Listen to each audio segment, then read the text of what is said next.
চারটে সুন্নত। কয়টা?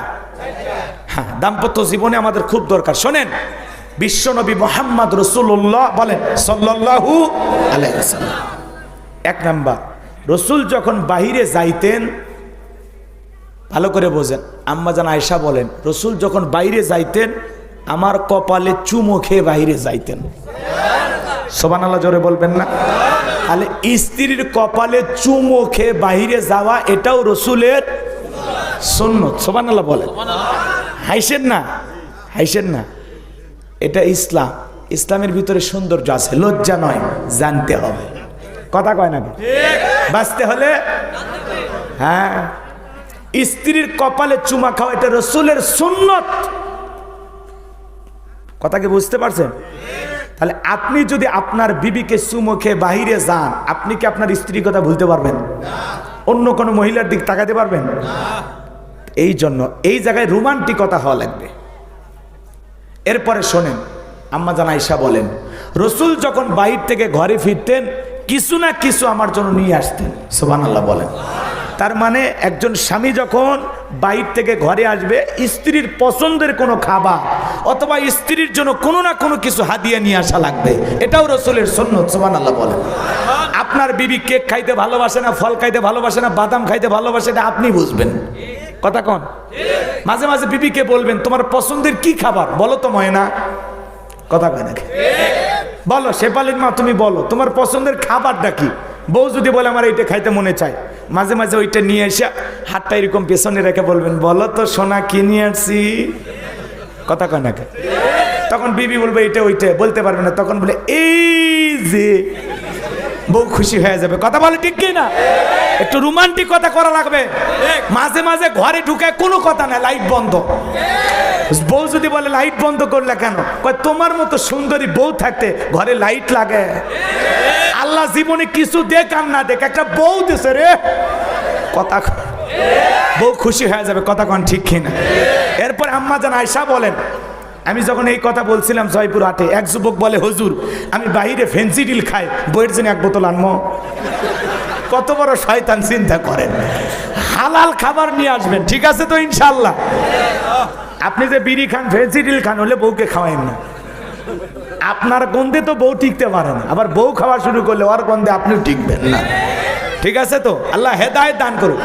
এজা যারা বিড়ি খায়, সিগারেট খায়, আমার এক শালি আছে অবজেকশন জানাইলো আমার কাছে, আপত্তি করলো, দুলে ভাই জীবনে কি যে একটা ভুল করছে। কেন?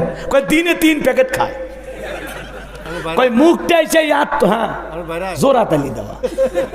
আমার আবার অরিজিনাল ভাইরা আছে, ও কিচ্ছু খায় না, ছেলেটা খুবই ভালো, ভদ্র। আর নামও নজরুল, কামও নজরুল, না মলবি না। এদিক খেয়াল করেন, সবাই মলবি হওয়া লিখবি, এদিক খেয়াল করেন। রাগ করতেছেন নাকি? তো শালি বলতেছে দুলে ভাই কাছে যখন আসে এই মুখের উপরে ওড়না দিয়ে রাখি, বাকি জায়গায় যা হয় হোক। কথাকে বুঝতে পারছেন? একটা ছোট্ট বাচ্চাকে যদি বিড়ি খায় চুমা খান, ও বাচ্চাও দেখবেন এরকম গান মারে আর বলে কথা কয় না কে।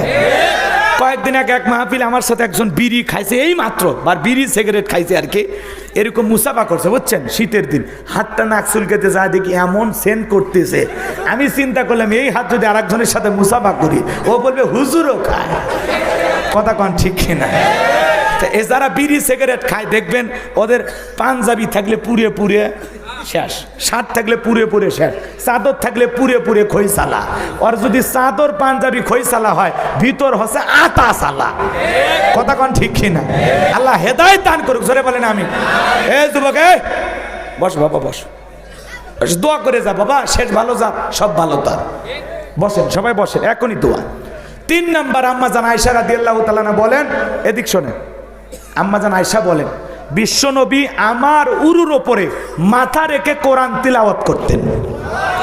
সুবহানাল্লাহ বলবেন না? স্ত্রীর রানের ওপরে মাথা রেখে নবীজি কোরআন তিলাওয়াত করতেন। তাহলে এই সুন্নত অন্তত জীবনে একবার আমল করার দরকার আছে না নাই? আপনি যেই সূরা পারেন একদিন পরে সুন্নত আমল করবেন। বাড়ির আগিনাটা, ঘরটা যদি বড় হয়, বিবিকে মাঝে মাঝে রাতের বেলায় বলবেন চলো আজকে দৌড়ের প্রতিযোগিতা করি। বিবির সাথে রসিকতা করা লাগবে, সময় দিতে হবে, ভালোবাসা দিতে হবে। কথা বলেন, রাগ করেছেন মনে হয়? যাই হোক, আর বাড়াবো না, আপনারা কষ্ট পাচ্ছেন।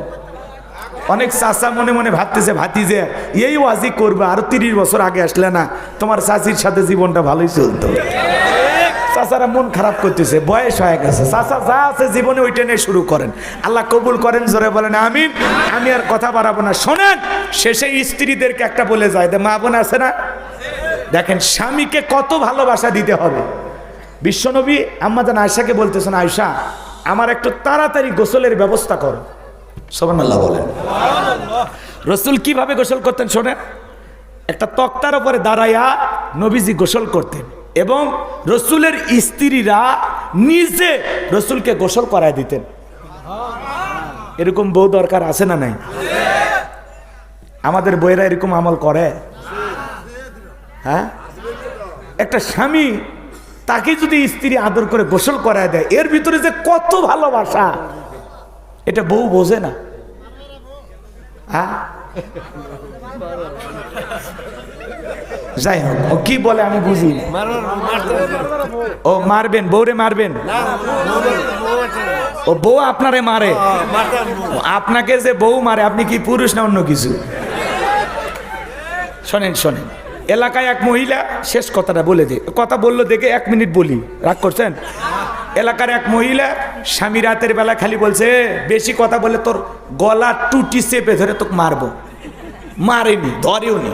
পরের দিন সকালবেলা থানায় যায় স্বামীর নামে নারী নির্যাতনের মামলা করছে। কথা ভালো করে বোঝেন।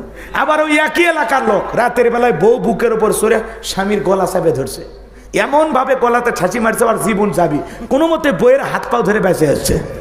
পরের দিন থানায় যায় বলে, ভাই আমার বউ আমার ওপরে অনেক রাতের বেলা নির্যাতন করছে, আমি কোনো মতে জানটা নিয়ে আসছি। পুলিশ তখন বলে, তোর বউ তোক মারে, তুই কি হিজড়ে? কথা কন না কে? তার মানে এদেশে নারী নির্যাতনের মামলা হয়, পুরুষ নির্যাতনের কোনো মামলা নেই। ভাই বউকে পিটানো স্বামীও আছে, মাঝে মাঝে দেখবেন বউকে এমন পিটায়, যতক্ষণ না বাপ ডাকবি ততক্ষণ ছাড়বো না। কি বদমাইশ! বউরে ভালোবাসাতে বাপ ডাকার জিনিস এমনি তৈরি হবে। কথা কন না কা? মানুষজন কয়, এই বউরে এমন ভাবে পিটাস, কয় পিটাবো না, এই বেহা নারীর বাবা আমাকে 1.5 লক্ষ টাকা দেওয়ার কথা, মাত্র 1 লাখ টাকা দিছে, এখন আমি শ্বশুর বাড়ির থেকে 50,000 টাকা পাই, মনে হয় হাল খাতার টাকা পাই। যৌতুকের জন্য যারা বউকে পিটায় এরা হলো ছোট লোক, এদের কোনো চরিত্র নাই। শ্বশুর বাড়ির টাকার উপর এত লোভ কেন? নিজে রোজগার করতে পারিস না? ভালো হয়ে যা। শ্বশুর বাড়িতে মোটর সাইকেল নিয়ে ঘুরিস, ভালো হয়ে যা। আল্লাহ যুবক হেদায়েত দান করুক, জোরে কোন আমিন। শোনেন, আম্মাজান গোসলের ব্যবস্থা করলেন। বিশ্বনবী তাকায় দেখেন তার গোসলের পানির সাথে রক্ত ভেসে যায়। দেখে বলে, আয়েশা তাকায় দেখো তো আমার দেহের কোনো জায়গায় কেটে গেছে কিনা। বিশ্বনবীর প্রিয়তম স্ত্রী আম্মাজান আয়েশা দেখে বলেন, নবী গো আপনার শরীরে কোনো আঘাত লাগে নাই, কোনো জায়গায় কেটে যায় নাই, এই রক্তটা আমার কেন? বলে, নবী আপনি তাড়াহুড়ো করে গোসলের ব্যবস্থা করতে বললেন।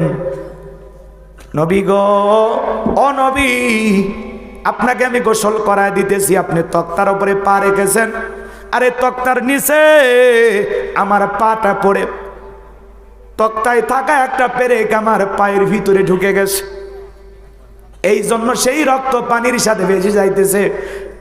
আমার নবী ডেকে বলে, আয়েশা তুমি এত কষ্ট পাইতেছো, একবারের জন্য আমাকে কেন বললা না? দেখে বলে, নবী গো আপনি গোসল করতেছেন, আপনি রহমাতুল লিল আলামিন,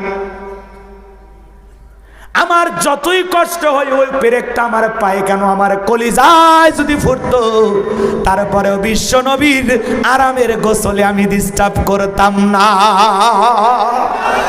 ভালোবাসা কারে বলে? দামি ফার্নিচার ছিল না, দামি আসবাবপত্র ছিল না, রসুলের ঘর ভালোবাসা দিয়ে ভরপুর ছিল। মনের সুখটাই বড়, কথা বলেন ঠিক কিনা? দামি চাদর, দামি বিছানা, দামি খাট সুখ দিতে পারে না। সুখ আসে সুন্দর ব্যবহারে, সুন্দর আচরণে। পেরেকটা ভালো করে বোঝেন, পায়ে ঢুকে গেছে, তারপরে রসুলকে বলে নাই। রসুলের গোসল শেষ হয়ে যাওয়ার পর বললেন। আর এখন কোন স্বামী যদি বইয়ের হাতটা এরকম জোরে ধরে, বলে বাপ রে বাপ, মনে হয় ডাকাত ধরছে আমার। একটু একটু সিমটি মারলেও সহ্য করে না, এরকম বউ আছে না নাই? মা বোনদেরকে আল্লাহ হেদায়েত দান করুন, জোরে বলেন আমিন। ওয়া আখিরি দাওয়ানা আনিল হামদুলিল্লাহি রাব্বিল আলামিন।